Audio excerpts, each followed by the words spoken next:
Hey everyone, it's Briana here with Get Creative with Us, and this week we are doing a woodworking project. Now you're not going to find us actually do the project here in the Facebook group. I have a link on this video on where to find the instructions because Chelsea and I like to chat. We do. And it's also going to take us a while. So you'll find that link later. I'll link it. We'll explain that. But first I want to introduce my friend Chelsea. Hi. She's here to help me out today. And if you have a crafty friend, for this project, I would highly recommend an extra set of hands. Definitely. Especially because we're dealing with like 8-foot pieces of wood, 6-foot pieces of wood. We're going to cut some stuff. And when you're like sticking them together, like I just really feel like we're not octopus. No, I know. We can only do so much. I really feel like you're going to want a crafty friend for this one. And I feel like it's easy to get a crafty friend to come over. You were like, yeah, let's do it. Perfect. I know. It's not hard to like coax crafty people over, I promise. Plus, it's fun to make a new friend if you don't. I mean, grab a neighbor walking down the street and be like, hey, help me with this. Sounds like a plan. I know. So I've gone over the supplies yesterday. If you missed that post, we have some must-haves. It's also on the blog. And then we have some, not necessarily must-haves, but might make your project a little bit better. And also, before we get started today, Chelsea and I were talking about this when she walked in the door today. And this is one of our previous crafts that Pam was our coach for this. And it's super fun. Didn't you say you were going to have your kids make some? Yeah, I was going to try that over Labor Day weekend. Which is a great idea because I feel like over Labor Day weekend, kids are going to get bored. Now they're being so stimulated back into school. It's a bit much. So this will be fun and they get to bang on stuff and get that extra energy out. So I'm excited about it. That's true. So this is a fun one. If you missed this week, and this is what I love about Get Creative with Us, you could go back. All of our videos are still there. We're not taking them away. So you can absolutely go back. Do this craft, do all of our crafts. They're all still there. They're all still linked to blogs. They're all still available in our awesome, amazing community group. So just to highlight a little bit again about today, this video, we're just gonna be doing a fun, friendly chat. We're gonna be talking about the project, about other things in the craft industry. But to actually make this project, I'm sending you over to my YouTube channel where we kind of cut some video so that you didn't have to listen to all of us the whole time. I mean, we know we're not going to work very fast. We're going to be chatting so much that we wanted the instructions to be a bit cleaner for you. We're going to like maybe cut out some of the bloopers or maybe throw them back in. Who knows? Just have fun. Exactly. And that's over on YouTube for the instructions on how to make the beautiful blanket ladder. Which, by the way, do you have blankets that you've made? I do. My little crafty friend over here got me yarn crazy. Yeah. So now it's my soothing thing to do in the evenings. And Oh, okay. I don't know what that. Sorry about that interruption. We're just gonna keep going. My phone rang, and I don't know if it actually messed up the video or not. I don't even know how to turn off calls if we're live, but it's cool. It's one of those like we're just gonna roll with it. Exactly. Anyway, so you got into loom knitting, right? Loom knitting, hand knitting. Briana's trying to talk me into needles. I'm slowly getting there. I'm gonna get you. But yeah, totally I'm gonna get you about into it. needles. I mean, I think it's the satisfaction of that accomplishment. Like other crafts might take you a while to get through to see. Like sewing's one of those that to see the finished product. If it's not a quick sew or you don't have like a whole day to sit down and sew, you're like, oh, it's like looming over you. But with knitting, you can get through certain projects. It's like I did it. I'm accomplished. That's true. It's that gratification. Yeah, I have only, I'm trying to think back, other than like really, really small projects, I have only actually got out the sewing machine for one blanket. And it was for my first son when he was born, and it was a turtle. My second son did not get one. Don't feel bad. My son got a lot more handmade than my daughter, and she's the crafty one, so it's funny. That's how it turns out. It was a really big project, and then by the time I had a second, I also was contending with my first. Exactly.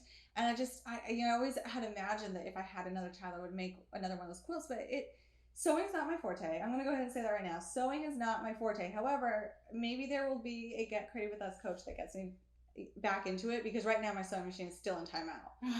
Like, we're not on speaking terms exactly. That's okay. It's a love-hate relationship. I know, right? It'll be there when you need it. Exactly. I'm like, when I need you, I'll pull you back out. Yeah. But I haven't necessarily, and I think that's how it is for a lot of crafts. Oh yeah, you try something and that's what this group is about, is like, do you want to try it? Do you love it? Great, keep going. Are you not fond of it? That's fine. There's a billion other crafts that you can do. Exactly. And that's the fun part about this, is the different crafts that you get to do. And it's like, oh yeah, I really want to try that. Like I tried needle felting and I've learned that is not my thing. But my kids love it. Yeah, and that's so cool I was too. excited that my son is like sitting there. So whenever he has anger or aggression, he will sit there and he will needle felt, and then when he's done, he feels a whole lot better. So that really helped us out with that one. But for me, that is not your not my thing. So I kind of got into, I don't remember if it was wet felting or needle felting first. And I actually got into it a lot, I think from my other friend who was our coach, Chelsea. So a different Chelsea. And she lives in Idaho in my hometown. We've actually been friends since junior high. And she flew with it. Like she took it to, I mean, that's what she does now. Right. And so I feel like she surpassed, I mean, I was like still at beginner level and she was like, I'm going to do this and this and this. And she flew with it. And I love it. And I love getting out once in a while. Yeah. And I love shaping stuff. But then I see her stuff and I'm just like, that's incredible. And it's one of those, like, I wish I could do that. And I could. It just takes a lot of practice. And I think over my lifetime, because I get it out like every couple months and I'll make something, which is really fun. And then I think over like my lifetime, I'll definitely... Oh yeah, you'll go back to it. Oh yeah, I love needle felting. I like diamond painting like that. Like that's my thing. I haven't tried that yet. So much fun. If you have high anxiety, or if you need something to like mindlessly do with your hands and get you to focus, that's it. It's so simple. Everything is laid out for you. So now it's like you have a tool and you... Yes, and the paper is sticky. Okay. So that's all you do is you pick up one diamond at a time and place it on the almost like puzzling with diamonds. Yes. If you've done diamond painting, comment. I want to hear how many people have tried it. Do you love it? Do you hate it? I haven't tried it yet. I think my sister did, and I think she did said the same thing. She found it relaxing. So many that really? I started putting them in frames and giving them away as gifts. So next time you go to the house, you have to. I'll have to check that animals. out. I just like the fact that they're very colorful. Yeah. And they look very good in frames. How long does it take you to complete one? It depends on how big of the project you get. Like I can do one in a day or two. Oh, okay. Depending on, if you're sitting there watching TV or you just have background noise, that's fine. Even my 5-year-old loves it. Like I have to get her own. Oh, she can do it. Yeah. Oh my gosh, I've got to try that with my kids. Yeah. Oh yeah, definitely fun thing. Wow, I wasn't sure. Now, so with the little pieces, it's been a couple years, but I'm still traumatized. You know those little like they're little plastic round beads. Are the Perler beads? Mm-hmm. Okay, if you have Perler beads, also comment if you've like ever had your child do them. So my oldest kind of like, he likes it once in a while, then he kind of gets impatient with it. My youngest, Bryson, he loves it. Mm-hmm. He's ever stuck one up his nose one night. That was a Lego for us. So even though like now I feel like he has grown past that, I will forever look at my child like, does this craft have pieces you can stick up your nose? Because I really don't want that to happen again. They're too small. They're too small. I don't think that he would. But now he has forever traumatized me. He's a I still kind of am like, we'll be at the craft store and he'll want to buy more Perler beads. And I'll instantly like, but you're not going to stick it up your nose, right? Mm-hmm. And he'll be like, no. I mean, he's traumatized by it too. Exactly. Thank goodness we lived by a really kind neighbor who saved me a hospital trip because I couldn't get it out. And she used one of those like nose suckers and got it. She was amazing. Shut up. Yeah, no, she came over and saved me like a lot of money from it because it was like 9:00 at night. So you're pretty much headed to the ER or something like that. So, and I just could not get it out, and but she got it out. So forever grateful. Crafty friends will save you. This is true. This is very true. Yeah. So, what else do we want to talk about today in the craft world? I know you were talking about how you have been to Joann's lately and you saw some fall colors. I'm excited, especially with the loop yarn, because that's my thing. Like that's they're out with fall colors and loop yarn? Yes. Okay, because I've only seen pastel. Crayola colors. So they have these brightly colored ones. So I'm obsessed with the one that looks like Big Bird. Yellow. I made one for my niece that has she's 3. Okay. So she's still, she knows her colors and she likes to say them out loud. And so I made her a blanket that was multicolored. That's super fun. She walks around with a cape. Oh my gosh, cute. She uses the blanket as a cape. Does she know the colors on the cape? Oh, then? yeah. Oh, that's a great way to practice your colors. She loves it. I made my sister a blanket for her birthday, and I sent it to her, and my niece took it out, and she's like, mine. And I was like, no, it's mommy's. mine, so I had to make her one. Yeah. And I was like, I want to do some fun, bright colors for her, and she loved it. I was so happy when Crayola came out with their bright colors. Have you been to the Crayola factory here yet? Yes. I have not. To me, it's like a one-time thing every once in a while. That's what I've heard. For the younger kids, like maybe, like I took Nia. Okay. And when we first moved here, I took her when she was like 3. Okay. And she had a blast, and she was ready to go back. So I need to take mine now before they get any older. Yeah, I took Nia over the summer. Yeah. And, you know, she's 5 now, like, right. And she enjoyed it. Yeah. They've changed it up, so there's a few more things that they like. But I think just for like an hour or two of it's a fun activity. So if you're not familiar, here in Florida, because we live in the vacation capital of the world, we not only have like the traditional Disney World, SeaWorld, Universal, we also have a lot of these like side things that we can do, and it's super fun. But one of them is a Crayola factory, which is super artistic. I'm shocked I haven't been there yet. I definitely want to explore that. So it's kind of fun that we have like this Crayola factory, and then we've noticed that I have seen actually Crystal, one of our co-founders of Get Creative With Us, she just released an amazing pattern that's a water bottle holder in the Crayola yarn, and has it look like a Crayola crayon. How cute! I know. Yeah, if you haven't caught that, head on over to Crystallized Designs, because I absolutely love her new pattern. It's a free pattern on her blog. It's like so freaking cute, and I really want to make some for my kids. So that's needles? That is crochet. I'm gonna get you converted. You're gonna have to learn all the crafts with me. I am like multi-crafter. I like that. I mean, I do jewelry. Yeah. Okay, jewelry I haven't done. I want to do. Oh, that's simple. I want to do that. Yeah. I started off, and I have a Cricut. So with I just got a Cricut this year, and I've made earrings and necklaces and bracelets, of course, with stickers and other things you can do with the Cricut. But that's been the fun part for me. I've made T-shirts. I'm gonna be working on that. Yeah, I mean, I had it for 2 years before I actually took it out of the box. Right. And I'm like, okay, I can do this, and it seems a little intimidating, but it's just trial and error. It's true. It's so true. The first time I did leave it, like, you're so excited to get it, and I got it, and then I found that like I didn't touch it for a week, and I was like, I wanted this so bad, and then I didn't.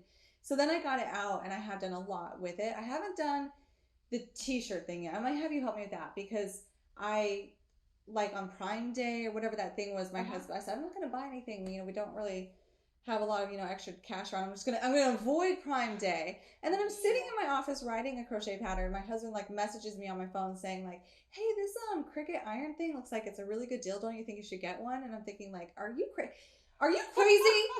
You just sent me a craft supply. Like, like, Joe knows the way to your heart. I guess he does. I know, right? He doesn't need to send me flowers. He just needs to send me a link to a Cricut supply. Exactly. I know.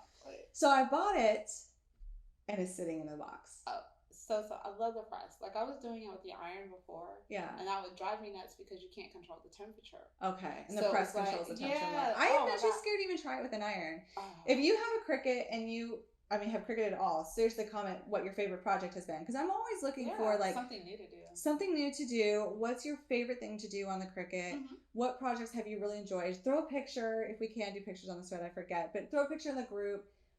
Definitely show us what you've done on the Cricut, because I'm always looking for my next project. Exactly. Pinterest sucks me in with the Cricut stuff. I'm like, I mean, sometimes I think like somebody needs to either have a baby, get married, or so. Like, I see so many cute things. I'm like, I'm gonna craft that. Yeah. Oh yeah. I had fun. My girlfriend just had her 3rd baby. She finally had a little boy, so she has 2 girls and a boy.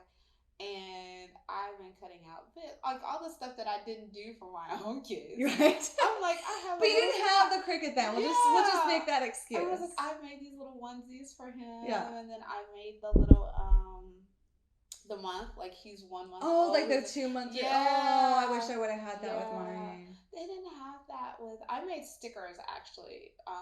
I was working as an engineer at the time, and I think the silhouette had just come out. One of our coworkers got it. I was like, I'm gonna put you to work. Yeah. She's like, okay. I was like, I need those verse stickers for my 5-year-old. She's like, okay. So we made those, and that's what got me kind of hooked at thinking. I was like, I think I need a die cut machine. Like, I need to do that. Yeah. And I made Cupcake Toppers. Like, Ian was into sharks. That's a good idea. And buying gummies and all of that other stuff. You don't want to do all of that. And then you're paying all this money for... And it's extra sugar. Cupcake toppers that they're not going to eat. They're going to throw away. Right. Or it's more junk for you to take home. Right. So I just got a pattern for a shark fin. Got some gray paper, and that's what I did. That's a really good idea. I love that. I should have thought of that recently. I mean, you know, Bryson's birthday is coming up. I think I'm going to... Yeah, that's a great idea to make cute little cupcake toppers with the Cricut. Plus, like, you're not adding extra sugar onto the cupcake. Exactly. But, you don't really do it because you want that cute look. Like, you want that cute look. And the Cricut is a great way to get those, like, little extra touches that you just print out, glue. You really just, like, a lot. For me, it's a lot of paper and glue right now. And some vinyl. I'm getting used to some vinyl. And I know, and eventually, like, I have some stuff for t-shirts. I need to do it, so I'm probably gonna be over one afternoon and be like, I'm a little. I don't know why. Sometimes with new tools, I'm a little bit timid. Speaking of, if you notice, we have like the supplies here. Don't be timid of woodworking. I mean, I think a lot of people, you know, I built a knitting table not too long ago. My husband and I actually built this unit, and I think people are so shocked when I tell them, like, no, my husband didn't do that. Yeah. Like, I did that. Exactly. And I think a lot of times they look at you like, you did that? And I'm like, well, yeah. As long as you're crafty, you're willing to try it because, you know, you can always try again. Like, this is not that different from a crochet hook. She's going to get me, y'all. She's going to get me. Like, it's the same thing. You're putting things together. Oh, yeah. It's totally fun. So before we go, I wanted to really quick, also talk about in terms of the blanket ladder. I know you do sewing, so it's great for quilts. Oh yeah. Yes. Oh, yeah. If you crochet or knit, so do I. Many of you might know me before Get Creative with Us. I'm a crochet and knit designer. So of course I want to also share with you, if you are a crocheter, some fun stuff. Yeah. I know. Which I want to show you things you may be familiar with. This is one of my blanket designs I did, I think last year or the year, who knows, time flies by so fast. This one is with my infinity cable designs. I love the way infinity cable pops. If you're not familiar with that, you should definitely check that out. It's a different, unique way to cable that has less holes, so we don't have those gaps. And it makes that cable really pop from the background fabric. And then this one was super popular earlier this year. That's my favorite. Yes. This one's super, super, super popular.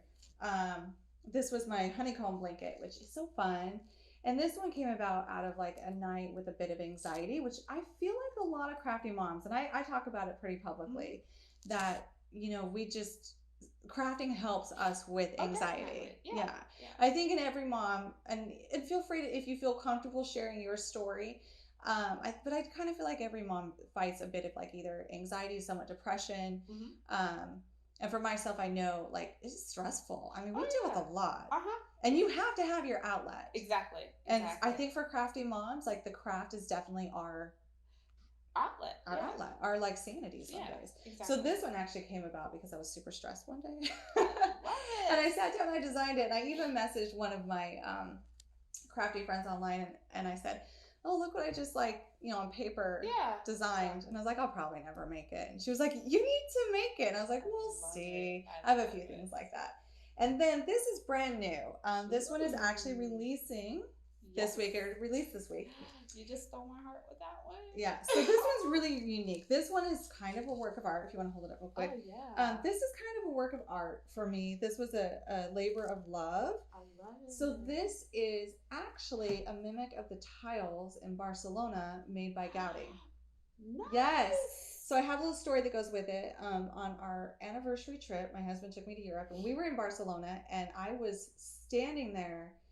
He was trying to decide, like, how much does it cost to go in this building? Do we want to go here? Do we want to go to the cathedral? He's trying to plan our day and be all like, you know, hey, we got to figure out what we're doing here. And I was staring at the ground. Like, people were walking by. Someone spit on the sidewalk, and I gave them, like, the dirtiest look ever. Like, how dare you? Did you not look at your feet? It's art. It's art. It's art. His sidewalk, I mean, you have to Google it. His sidewalk in Barcelona is just incredible. But I had just done, you know, this honeycomb blanket for the bee, and I love hexagons. I have several designs with hexagons. I don't know why I'm really drawn to them. Like, they're a mathematical shape, but they're fun, but they're also very organic because we find hexagons in nature Exactly. all the time.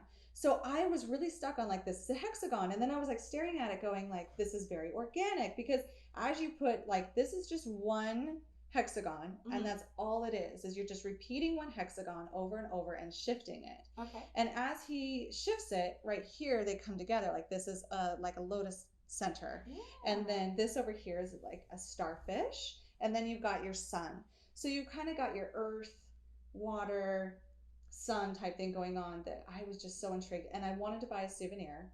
And we put this down. It was kind of expensive. It was kind of expensive. We'll just leave it. And you know, like I kind of felt like it was our last day, and I kind of felt like I'd spent my budget yeah, gotcha. on souvenirs. And there was like a handbag, and there were some coasters, and you know, I was like, all right, we'll just go here. Maybe we'll stop back by. And I never did. And I for some reason, out of everything we did, that sidewalk just stuck with me. I know there's like these big beautiful buildings. Like I'm standing in front of this big beautiful building, staring at my feet. Okay. I know, and it spoke to me. And for some reason, even after we got home, I could not stop thinking about it. Certain art, and that's what I think an artist wants. It just kind of speaks to you. And then I thought, you know, I want to make my own souvenir. Yes, you did. And that's how that blanket came about. It was a labor of love. It took me a few months to actually complete. And I did it here and there. And that's the other reason why I love these type of blankets, whether it's the bee honeycomb or it's the Gaudi blanket, is when you piece it, it's not so massive. It doesn't feel like you're like picking up this massive project. You're like, I'm just going to make this one piece. And then you can put it aside, and you can make another piece, and it also travels well. Because, you know, like in Florida, it's kind of hot to make a blanket and have this huge blanket on your lap. So I'm really digging the pieced blankets, which in a way is like quilting. So I don't need my sewing machine. I know. Oh no, honey. We're just, we're getting on that. I know. It's like I know how to sew, I just avoid it, I guess. But you'll get me, because I've seen some of your projects. I'm like, that's pretty cute. Yeah, we have to work it out. I know. So I pieced that together, and that is also, all these blankets are on sale this week. We have a post in Get Creative With Us. I also have some information on my blog. If you are a crocheter or a crocheter to be, feel free to pick that up while it's on sale. It's a really fun project, worthwhile. They're all really works of art, and that's what I love about. And that's why we need blanket ladders. I think that's why I really wanted to display it, because I've noticed, you know, I have these blankets around here, and I throw them on the back of the couch. That looks nice. But now that I have several, I really wanted a blanket ladder. And they're really, it's not hard to make. It's like, and they're really expensive. If you go to like, oh my gosh. Even with coupons, if you got a Hobby Lobby or something like that, or they're not sturdy enough. Or they're not sturdy. They're really not that. We're going to build one that's super sturdy. I mean, this is like quality. And I've seen them priced like $80. Oh, yeah. And I'm like, it's just a ladder. But I've wanted one. And so that's the fun thing about being crafty, and especially this group, is, you know, we do it. Yeah. Let's just do it. Let's do it. We got it. So yeah. All right, come on in, join us. The link to the video of Chelsea and I actually making the ladder, and all the information will be in a link on this post, and also a link in the Get Creative With Us group on the wall. And we hope you have as much fun as we do. Keep on crafting, and we'll talk to you next time. Bye.